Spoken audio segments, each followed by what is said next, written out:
Hello everyone, I'm Cyrus Webb and welcome to this edition of Cyrus Webb Presents. One of the things we talk about on this show, as well as through our radio program, Conversations Live a lot, is about moving forward in life. And our next two guests, as we're visiting here in Atlanta, Georgia, are definitely great examples of how all of us can be able to find forgiveness, love, as well as be able to move on and share some great lessons. Dishan Washington and Clarisa Velazquez are making their first appearance on our show today to talk to us not only about how they've been able to come together, but also the great lessons they hope to share through their tour, as well as through their relationship with each other.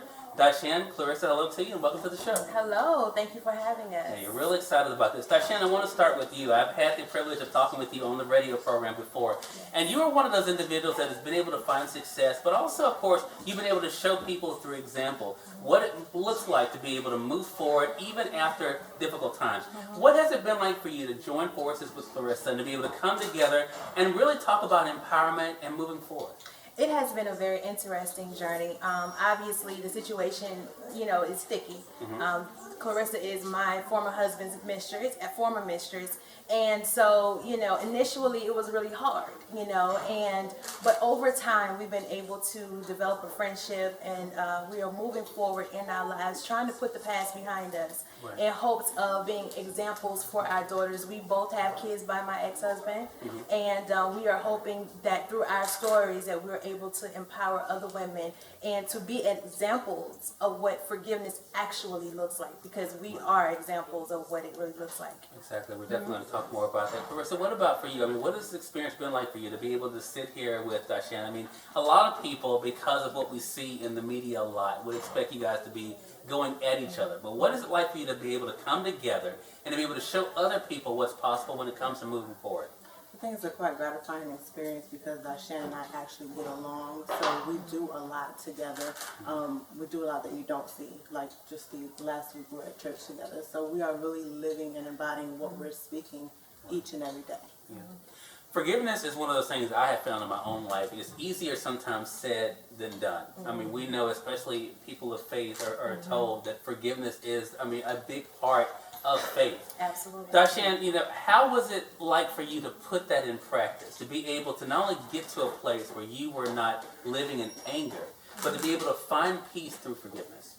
Well, it's been about 4 years since my ex-husband left and walked out to go and be with her. Over time and just situations in life just taught me how to open my heart. God forgives us. Right. In spite of all of the things that we do wrong. And who am I as a Christian to hold on to something that, I feel like she did wrong to me? Of course, and I've said this time after time over the last several weeks, there was some hatred initially. Right. I blamed her as well as him for the demise of my marriage. Cyrus, we talked about the fact that after my marriage ended, I became homeless. There's so many different elements to my testimony. So the bitterness that I had ran really deep. But I will tell you the moment that really changed it all for me and put it into perspective, because for years I saw her as what we would in church say Delilah, Jezebel, and Hagar, and all these different women in the Bible that we don't look at favorably. When I met her, she was a soul. Yeah. And then I looked at it and I said, she was just a woman who wanted to be loved. She just happened to fall in love with my husband. And then the moment we met, she looked at me and she said, "I'm sorry." And we both cried. And my defenses immediately fell, because I always imagined that we would probably get to fight when I saw her, just to be real about it. But I did not anticipate her saying "I'm sorry." That was like the first thing out of her mouth. And it changed my entire perspective. Yeah. Clarisa, I want to talk about those two words, "I'm sorry," because for anybody, no matter what the situation, those are two of the hardest words to say. And I want to ask you about how you got to a place that you had the strength to be able to say those two words. Well, I think at first I had to forgive myself for even being in the situation in order to come out of it strong and move on. I definitely had to forgive my ex because I had hatred towards him. I never had hatred towards Dishan. I never was bitter towards Dishan. Unlike similar situations, the woman tends to hate the wife for whatever reason. Right. I never felt that way. So I had to forgive myself, forgive him, and then I was able to say I'm sorry to Dishan, because I realized her marriage, the demise of her marriage was partially because of me.